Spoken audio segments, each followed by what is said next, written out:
Book വായന തുടങ്ങുന്നതിന് മുമ്പ് യൂഷ്വലി കുറച്ച് മെന്റൽ സ്ട്രഗിൾസ് ഉണ്ടാവും. ലൈക്ക് മടി, സമയമില്ല എന്നുള്ള എക്സ്ക്യൂസ്. പിന്നെ ഫ്രീ ആയിട്ട് ബുക്സ് എടുക്കാൻ പറ്റുന്ന പബ്ലിക് ലൈബ്രറീസ് ഉള്ള സ്ഥലത്തല്ല ജീവിക്കുന്നതെങ്കിൽ ബുക്സ് വാങ്ങിക്കണം, ഏത് ബുക്സ് വാങ്ങിക്കും, ഇനി വാങ്ങിച്ച ബുക്ക് ഇഷ്ടമായില്ലെങ്കിൽ കാശൊക്കെ വേസ്റ്റ് ആവുമോ, അങ്ങനെയൊക്കെയുള്ള കുറച്ച് മെന്റൽ സ്ട്രഗിൾസ്. പക്ഷേ ഈ സ്ട്രഗിൾസ് ഒക്കെ ഒരുവിധം മറികടന്ന് ഡിറ്റർമിൻഡ് ആയിട്ട് എന്തായാലും ബുക്ക് വായന സ്റ്റാർട്ട് ചെയ്യും എന്ന് വിചാരിച്ച ഒരു ബുക്ക് എടുത്ത് വായിക്കുമ്പോൾ ഒട്ടുമിക്ക ബിഗിനേഴ്സും വായനയുടെ ഇനീഷ്യൽ സ്റ്റേജിൽ ഫേസ് ചെയ്യുന്ന കുറച്ച് ചലഞ്ചസ് ഉണ്ട്. അതാണ് ഇന്നത്തെ വീഡിയോയിൽ ഞാൻ ഷെയർ ചെയ്യാൻ പോകുന്നത്. 5 common challenges beginner readers face and its solution. Number 1, lack of concentration. Book വായന തുടങ്ങുമ്പോൾ ഫസ്റ്റ് ഫേസ് ചെയ്യുന്ന ഒരു ചലഞ്ച് ആണിത്. കോൺസെൻട്രേഷനോട് കൂടി ഇരുന്ന് വായിക്കാൻ പറ്റുന്നില്ല, എത്ര ശ്രമിച്ചിട്ടും ശരിയാവുന്നില്ല. കുറച്ച് ലൈൻസ് വായിക്കുമ്പോഴേക്കും മൈൻഡ് എങ്ങോട്ടൊക്കെയോ ഡീവിയേറ്റ് ചെയ്ത് പോകുന്നു, അല്ലെങ്കിൽ ഫോക്കസ് ചെയ്യാൻ പറ്റാതെ ഉറക്കം വരും. ഇത് മിക്കവരും ഫേസ് ചെയ്യുന്ന ഒരു കാര്യമാണ്. ഇപ്പോഴത്തെ കാലത്ത് നമ്മുടെ അറ്റൻഷൻ സ്പാൻ കുറഞ്ഞു വരുന്നത് ഇതിനൊരു കാരണമാണ്. ഫോർ എക്സാമ്പിൾ, ആദ്യമൊക്കെ ഒരു 5-10 മിനിറ്റ് ഒക്കെ ഉള്ള വീഡിയോ കണ്ട് നമുക്ക് ഇപ്പോൾ അതിനൊന്നും ക്ഷമയില്ല. 5 മിനിറ്റ് 1 മിനിറ്റ് ആയി, പിന്നീട് അത് 10 സെക്കൻഡും ആയി. അങ്ങനെയുള്ള കണ്ടന്റ്സ് ഒക്കെ അബ്സോർബ് ചെയ്ത് നമ്മുടെ അറ്റൻഷൻ സ്പാൻ ഇപ്പോൾ കുറവാണ്. വിത്തിൻ സെക്കൻഡ്സിനുള്ളിൽ മെസ്സേജ് കൺവേയും ചെയ്യണം, എക്സൈറ്റിംഗ് ആയിരിക്കണം. ഇതൊക്കെയാണ് നമ്മുടെ എക്സ്പെക്ടേഷൻ. ഇതൊക്കെയായിട്ട് യൂസ്ഡ് ആയ നമ്മുടെ ബ്രെയിനും ലൈഫ് സ്റ്റൈലിനും ഒക്കെ പെട്ടെന്ന് ഒരു ബുക്ക് എടുത്ത് അതിലെ കണ്ടന്റ്സ് ഒക്കെ ക്ഷമയോടെ ഇരുന്ന് വായിച്ച്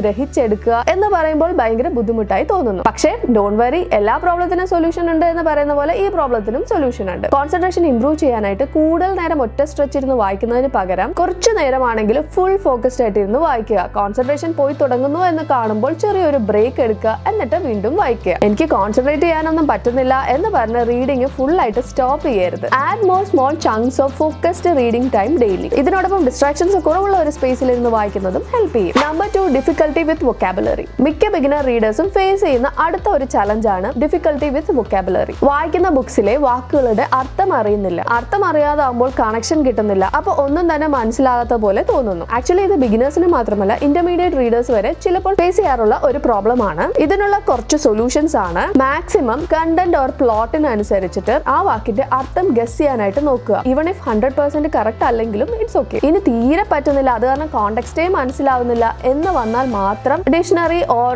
ഗൂഗിളിന്റെ ഹെൽപ്പോട് കൂടി ആ വാക്കിന്റെ അർത്ഥം കണ്ടുപിടിക്കുക. ഈ ഒരു മെത്തേഡ് റീഡിങ്ങിനെ സ്ലോ ആൻഡ് ലെസ് ഇൻട്രസ്റ്റിംഗ് ആക്കും. അതുകൊണ്ട് വേർസ്റ്റ് കേസിൽ മാത്രം യൂസ് ചെയ്യുക. മോസ്റ്റ് ഓഫ് ദ ടൈം കോണ്ടെക്സ്റ്റിനനുസരിച്ചിട്ട് അർത്ഥം നമുക്ക് കണ്ടുപിടിക്കാനായിട്ട് പറ്റും. പിന്നെ പല വാക്കുകളുമായി കൂടുതൽ എക്സ്പോസ്ഡ് ആവുമ്പോഴേ വൊക്കാബുലറി ഇംപ്രൂവ് ചെയ്യാനായിട്ട് പറ്റുള്ളൂ. So keep on reading. അതുപോലെ തന്നെ തുടക്കത്തിൽ നല്ല ഈസി റീഡ് ആയിട്ടുള്ള ബുക്ക് ചൂസ് ചെയ്ത് കഴിഞ്ഞാൽ ഈ ഒരു ചലഞ്ച് ആദ്യം തന്നെ ഫേസ് ചെയ്ത് വഴിമുട്ടി നിൽക്കേണ്ടി വരില്ല. നമ്പർ 3, ഡിഫിക്കൽട്ടി വിത്ത് കോംപ്രിഹെൻഷൻ. നോൺ ഫിക്ഷൻ ബുക്സ് വായിക്കുമ്പോൾ ഓതർ എന്താണ് കൺവേ ചെയ്യാൻ ഉദ്ദേശിക്കുന്നത്, അതുപോലെ ഫിക്ഷൻ ബുക്സ് ആണെങ്കിൽ അതിലെ സ്റ്റോറി പ്ലോട്ട്, കഥയിലെ ക്യാരക്ടേഴ്സ്, അവർ തമ്മിലുള്ള ബന്ധം, ഇതൊക്കെ കണ്ടുപിടിക്കാൻ തുടക്കത്തിൽ ബുദ്ധിമുട്ടുന്നത്. ഇത് ബിഗിനർ റീഡേഴ്സ് ഫേസ് ചെയ്യുന്ന നെക്സ്റ്റ് ചലഞ്ച് ആണ്. ആക്ച്വലി ചില ഓതേഴ്സിന്റെ ബുക്കൊക്കെ നോൺ ബിഗിനർ റീഡേഴ്സിന് പോലും മനസ്സിലാക്കാനായിട്ട് ബുദ്ധിമുട്ടുണ്ടാവും. അത് വേറെ കേസാണ്. മറ്റ് പ്രോബ്ലംസ് പോലെ തന്നെ ഇത് ഓവർകം ചെയ്യാനായിട്ടും നല്ല ഈസി ആയിട്ടുള്ള ബിഗിനർ ഫ്രണ്ട്ലി ബുക്ക് ചൂസ് ചെയ്യുന്നത് ഹെൽപ്പ് ചെയ്യും. ഒപ്പം വായിച്ച കാര്യങ്ങൾ മനസ്സിലായത് അത് എത്ര തന്നെ ആണെങ്കിലും മറ്റൊരാളുമായിട്ട് ഡിസ്കസ് ചെയ്യുന്നത് കാര്യങ്ങൾ ഗ്രഹിക്കാനായിട്ട് സഹായിക്കും. റീഡ് അലൗഡും ചില സമയങ്ങളിൽ ഹെൽപ്പ് ചെയ്യും. അതായത് സൈലന്റ് ആയിട്ടല്ലാതെ കുറച്ച് ഉച്ചത്തിൽ ഒന്ന് വായിച്ചു നോക്കുക. നോൺ ഫിക്ഷൻ ബുക്ക് ആണെങ്കിലും ഓരോ പേജ് അല്ലെങ്കിൽ ചാപ്റ്റർ കഴിയുമ്പോൾ അതിൽ നിന്ന് മനസ്സിലായ കാര്യങ്ങൾ തന്റേതായ വാക്കുകളിൽ നോട്ട്സ് എടുക്കുന്നതും ഈ പ്രോബ്ലം ഓവർകം ചെയ്യാനായിട്ട് ഹെൽപ്പ് ചെയ്യും. Number 4, choosing the right book. Harry പോട്ടറിന്റെ ഓതറായ JK റൗളിംഗ് പറഞ്ഞ ഒരു കാര്യമാണ്, if you don't like to read you haven't found the right book. Reading process easy and ഇൻട്രസ്റ്റോട് കൂടി സ്റ്റാർട്ട് ചെയ്യാനും അത് അധികം ആയാസമില്ലാതെ എൻജോയബിൾ ആയിട്ട് മുന്നോട്ട് കൊണ്ടുപോകാനും ഇമ്പോർട്ടന്റ് ആയിട്ടുള്ള ഒരു കാര്യമാണ് ചൂസിംഗ് ദ റൈറ്റ് ബുക്ക്. തുടക്കത്തിൽ തനിക്ക് എങ്ങനെയുള്ള ബുക്സ് ആണ് സ്യൂട്ട് ആവുക, അതെങ്ങനെ കണ്ടുപിടിക്കും എന്നുള്ളത് ഒരു ചലഞ്ചിങ് ആക്ടിവിറ്റിയാണ്. Yes, it is challenging. But കുറച്ച് ട്രയൽ ആൻഡ് എറർ മെത്തേഡ്സിലൂടെയും ഒപ്പം ഇനി പറയാൻ പോകുന്ന ടിപ്സും ഫോളോ ചെയ്ത് കഴിഞ്ഞാൽ ഈ പ്രോബ്ലവും നമുക്ക് ഓവർകം ചെയ്യാനായിട്ട് പറ്റും. ഫസ്റ്റ് ബുക്സ് സെലക്ട് ചെയ്യുമ്പോൾ ഓൺലൈനിൽ മറ്റ് റീഡേഴ്സിന്റെ റിവ്യൂസ് നോക്കിയിട്ട് സെലക്ട് ചെയ്യാം. അതുപോലെ ബുക്ക് റിവ്യൂ വീഡിയോസ് കണ്ടിട്ടും ഇഷ്ടമായ ബുക്സ് നമുക്ക് സെലക്ട് ചെയ്യാം. ഇവിടെ ഒരു കാര്യം മനസ്സിൽ വെക്കാനുള്ളത്,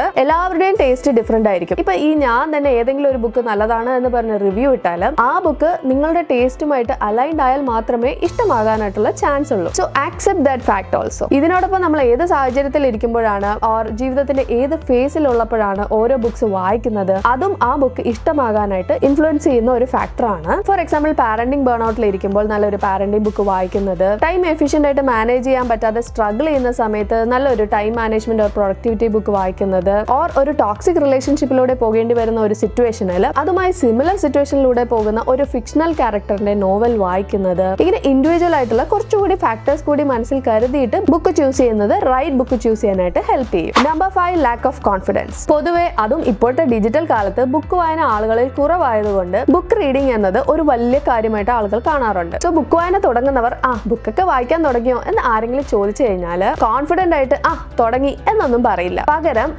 ചെറുതായിട്ടൊക്കെ എന്ന ചമ്മലോടെയാണ് പറയുന്നത്. അതുപോലെ മറ്റു റീഡേഴ്സിനെ കമ്പയർ ചെയ്തിട്ട് ഞാനൊരു ചെറിയ ബുക്കേ വായിച്ചുള്ളൂ, ഒരു ബുക്കേ വായിച്ചിട്ടുള്ളൂ എന്നൊക്കെ തന്നെ ചെറുതാക്കിയും കാണാറുണ്ട്. ഒരു കാര്യം മനസ്സിൽ വെക്കുക, ഇപ്പോൾ നമ്മൾ കാണുന്ന അവിഡ് റീഡേഴ്സ് ഒക്കെ ഒരു കാലത്ത് അവരുടെ റീഡിംഗ് ജേർണിയും ബിഗിനേഴ്സ് ആയിട്ട് തന്നെയാണ് തുടങ്ങിയത്. ദേ കെപ്റ്റ് ഓൺ റീഡിംഗ്. അതാണ് സീക്രട്ട്. സോ എത്ര ബുക്സ് വായിച്ചു എന്ന് മറ്റുള്ളവരുമായി കമ്പയർ ചെയ്യാതെ ബുക്ക് വായന എന്ന പ്രോസസ്സിനെ എൻജോയ് ചെയ്യുക, ബുക്കിൽ നിന്ന് അറിവ് നേടുക, അതൊക്കെ ലൈഫിലും അപ്ലൈ ചെയ്യുക. Once you start doing it, ഈ എല്ലാ ചലഞ്ചസും ഒന്നും തന്നെ അല്ലാതാകും. ബുക്സിന്റെ ലോകത്തിലേക്ക് കടക്കാൻ തീരുമാനിച്ചു, പക്ഷെ എന്തോ ഒരു ബ്ലോക്ക് എന്ന് വിചാരിച്ചിരിക്കുന്നവർക്ക് ഈ വീഡിയോ ഹെൽപ്ഫുൾ ആയി കാണുമെന്ന് പ്രതീക്ഷിക്കുന്നു. വീഡിയോ ഇഷ്ടമായ ലൈക്ക് ചെയ്യുക. Also please subscribe to my channel. അപ്പോൾ ധാരാളം ബുക്സ് വായിക്കുക, because books are magical. So keep on reading. By.